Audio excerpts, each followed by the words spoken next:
If the season premiere was about the adrenaline of the breach, Lioness season 3, episode 2, No Sorrow Like the Survivor, is about the devastating, quiet wreckage left in its wake.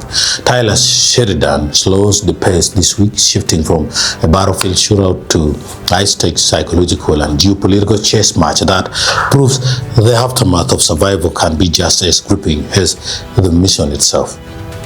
Here is the breakdown of why this episode cements Lioness at the top of the military thriller genre right now. Or they kicked it in and they rushed her. And you can see how well that turned out for them. I do.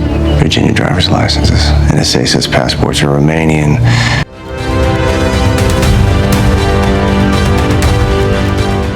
The episode leans heavily into a dual timeline framework that is already polarizing audiences. Though it undeniably reshapes up the tension, it bounces between the present-day reality where Joe has been kidnapped, stripped, and had her tracker brutally removed, and the immediate aftermath of the premiere's doorstep shootout from 6 months prior. While some viewers might find the flash forwards jarring, it functions perfectly as a narrative hook. It establishes a terrifying inevitability. We know exactly how high-tech the high-stakes are, and the suspense now comes from watching the CIA's top brass desperately try to plug a leak they don't yet understand. Bobby, we got 2 pucks at our location, but we still don't have the driver.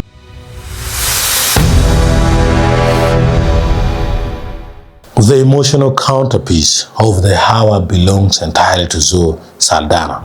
Our transition from a lethal operator during the neighborhood tactical sweep to a broken, exhausted wife and mother is incredible to watch. When Joe finally drops her hammer in front of a devastated Niall, pleading for forgiveness in the dark, it completely dissolves the barrier between our work and our family. The illusion of normalcy is shattered. The kids have to be relocated under Josefina's watch, and Joe is left to weep over the fact that her career has painted a target on everyone she loves. It is one of the most powerful acting moments of the series so far. Last resident was a 4-star. You know how those guys like to live on base.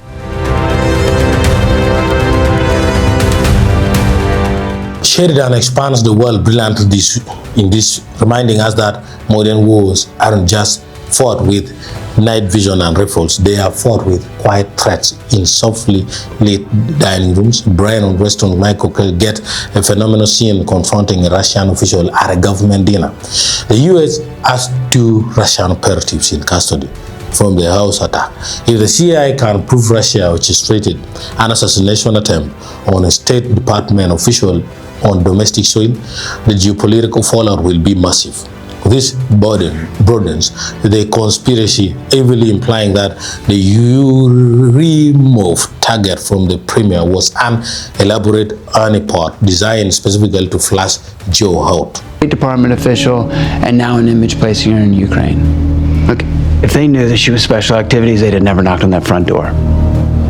May I speak?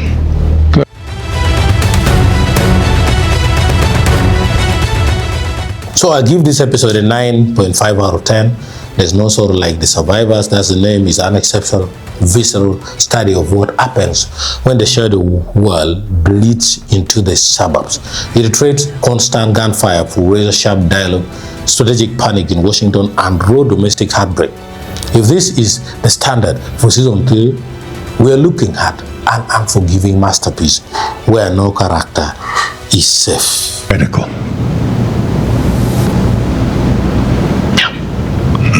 It is not, sir.